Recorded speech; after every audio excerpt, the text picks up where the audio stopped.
అత్యంత ప్రమాదకరమైన టోలిన్ లిక్విడ్తో వెళ్తున్న ట్యాంకర్ బోల్తా కొట్టిన ఘటన కాకినాడ జిల్లా పెద్దాపురం జంక్షన్ వద్ద చోటు చేసుకుంది.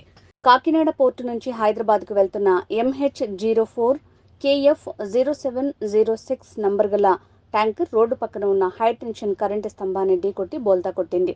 సమాచారం తెలుసుకున్న పెద్దాపురం పోలీసులు అగ్నిమాపక అధికారులకు సమాచారం ఇచ్చారు.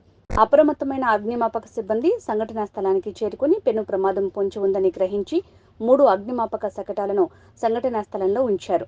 ఎటువంటి ప్రమాదం జరిగినా నివారణ చర్యలు చేపట్టేందుకు సిద్ధంగా ఉన్నామని పెద్దాపురం అగ్నిమాపక అధికారి జగన్నాథరావు తెలిపారు.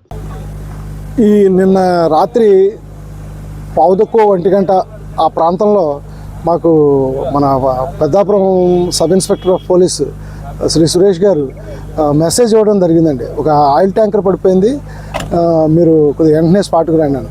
వెంటనే ఇక్కడికి రాగానే ఆ ట్యాంకర్ టొలిన్ అనే హైడ్రోకార్బన్ అని తెలిసింది. టొలిన్ అంటే అది కూడా మోస్ట్ డేంజరస్ ఏ కేటగిరీ పెట్రోలియం ప్రోడక్ట్. దాని ఫ్లాష్ పాయింట్ 4 degrees. అది కూడా ఇంచుమించు పెట్రోల్ అంటే ఇది వాలటైల్, బాగా హైలీ వాలటైల్, ఇన్ఫ్లామబుల్. దాంతో మనం వెంటనే ఏమైంది ఏంటని చూస్తే ఆ ట్యాంకర్ పడిపోయి ఒక ఎలక్ట్రికల్ పోల్ మీద పడిపోవడం జరిగింది. తర్వాత అక్కడి నుంచి లీక్ అవ్వడం, ఆ టొలిన్ అనేది ఏరోమాటిక్ స్మెల్ వస్తుంది బాగా. అది ఎక్కువ పీలిస్తే ఇరిటెంట్ కూడా, హైలీ ఇరిటెంట్, కళ్ళు ముక్కు అన్నీ కూడా ఇరిటేషన్ వస్తుంది. కాబట్టి మేము వెంటనే ఫైన్ స్ప్రే, తర్వాత అది ఆయిల్ లిక్విడ్ కాబట్టి వెంటనే దాన్ని ఫోమ్ కూడా ఇవ్వడం జరిగింది.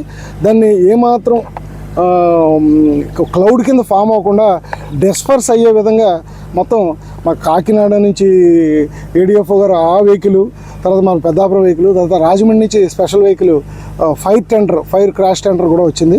ఇది ఎందుకంటే ఎటువంటి పరిస్థితుల్లో ఫైర్ అయితే దాన్ని మనం ట్యాకిల్ చేయగలమనే ఉద్దేశంతో రాజమండ్రి నుంచి కూడా మా RFO సార్ పంపించడం జరిగింది.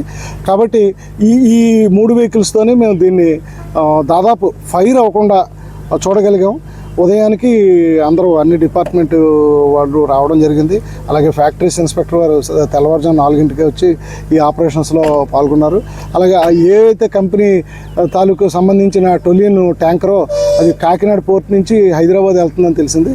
వాళ్ళు కూడా వచ్చి ఇప్పుడు ప్రస్తుతం ఫైరు ఆపడం జరిగింది కాబట్టి దాన్ని అసలు ఫైర్ అవ్వకుండా చూసాం కాబట్టి దానిలో మిగిలిన ఆ టొలిన్ని వేరే ఎంటీ వెహికల్ తెచ్చి అందులోకి ట్రాన్స్ఫర్ చేస్తున్నారు కంప్రెసర్ ద్వారా.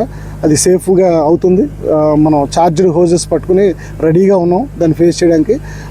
వితిన్ ఇంకొక 2-3 అవర్స్లో ఆ ట్యాంక్ పూర్తిగా ఖాళీ అవుతుంది. దాదాపు అది 22 tons కెపాసిటీ ఉన్నది. నియర్లీ ఒక 10 to 12 tons అది గాలిలో కలిసిపోవడం జరిగింది లీక్ అయ్యి. కొద్దిగా అదృష్టం కొద్దీ ఫారెస్ట్ ఏరియాలకు రోడ్డు అవతల పడడం, ఇలాగే ట్రాఫిక్ డైవర్షన్కి కొద్దిగా అవకాశం ఉండడంతో ఇక్కడ వేరే ప్రదేశాల్లో జరిగి ఉంటే మాత్రం ఇది చాలా పెద్ద ప్రమాదంగా మారేది. ఇక్కడ జరగడం ఏదో పబ్లిక్ సేఫ్టీ, పబ్లిక్ కానీ ఎవరికి ఏ విధమైన ఇది కలగలేదు, నష్టం కలగలేదు. ఇది తదుపరి చర్యలు మన సీనియర్ ఉన్నతాధికారులు వస్తున్నారు. వారి చెప్పిన ప్రకారం మిగిలిన యాక్షన్స్ అన్నీ ఉంటాయి.